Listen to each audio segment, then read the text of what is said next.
All right, let's get right into it. We're about to explore the story of, honestly, one of the most incredible military units in all of history.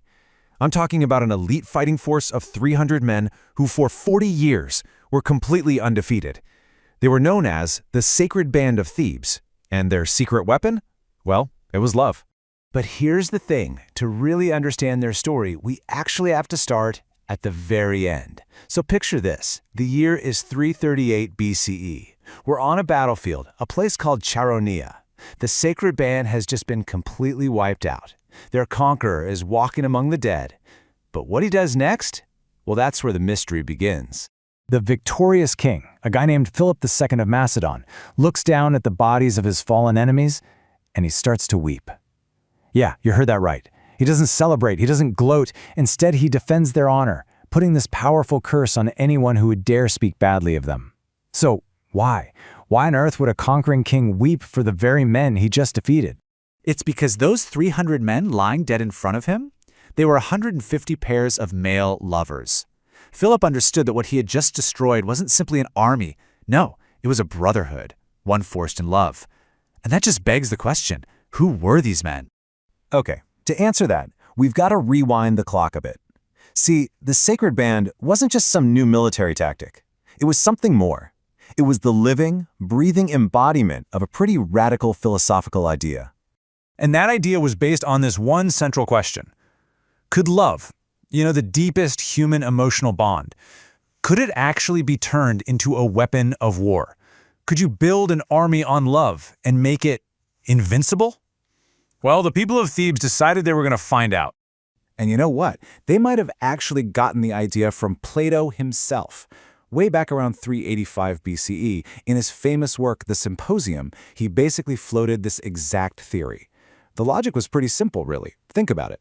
Would a man ever act like a coward, or abandon his post, or fail to protect his comrade if his beloved was fighting right there beside him? Of course not.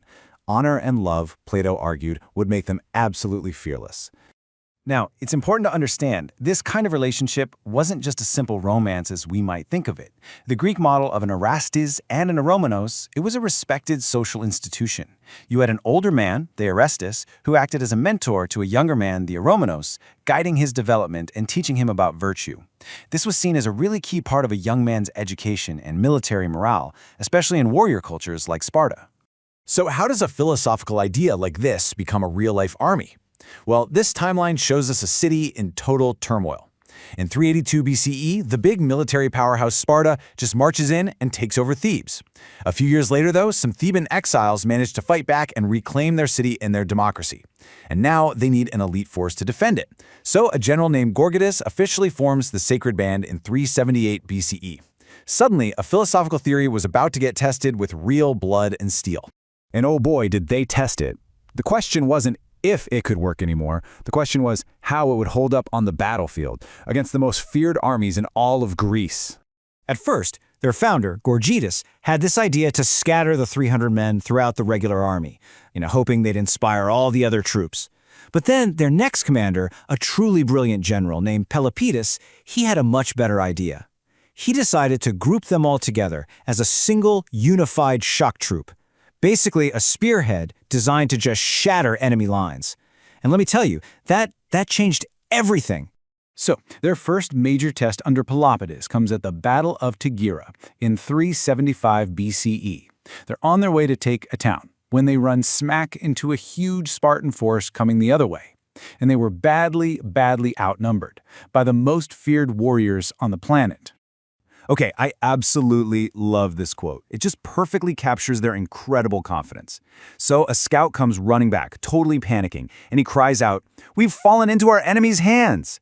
But Peloponnese, he just completely flips the script. He replies, "Why any more than they into ours? It's not that they are trapped, it's that the Spartans are trapped with them." He immediately put the Sacred Band at the front of the charge, and they just smashed right through the Spartan lines. They pulled off a completely impossible victory. But their truly greatest moment? That came 4 years later, at the Battle of Leuctra. And look, this wasn't just another win. This was the battle that ended Spartan dominance over all of Greece for good. The Theban general-in-chief, a man named Epaminondas, came up with an absolutely genius plan. He took the standard phalanx formation, that tight block of infantry, but he added a revolutionary twist. Instead of just charging straight ahead, he massively overloaded his left flank and had them advance at an angle.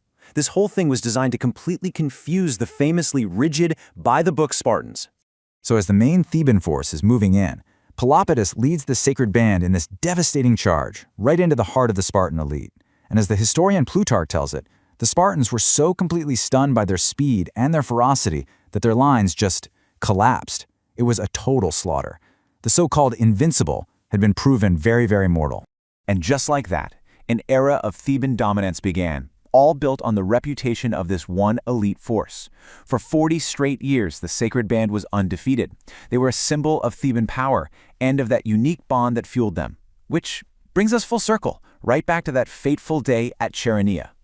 A new power was on the rise, and the band was about to face its greatest and its final challenge. Their opponent this time was a new, rising power from the north, the Macedonian army. It was led by none other than King Philip II and his brilliant 18-year-old son, a young prince you might have heard of, named Alexander. Yeah, history was about to be made. And the situation was, well, it was desperate.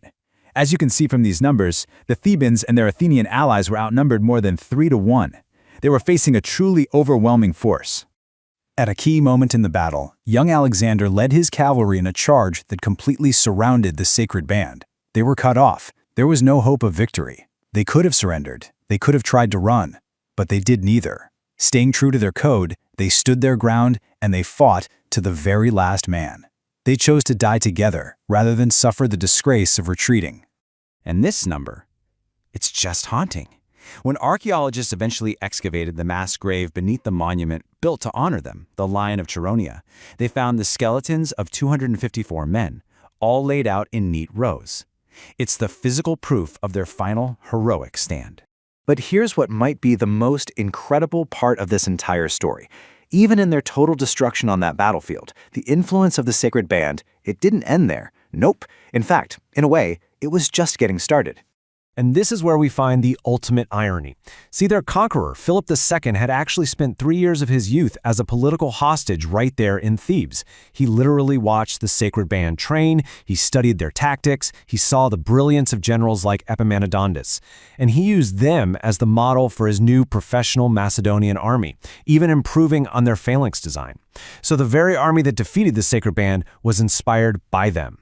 Their legacy lived on in the army that Alexander the Great would soon use to conquer the entire known world.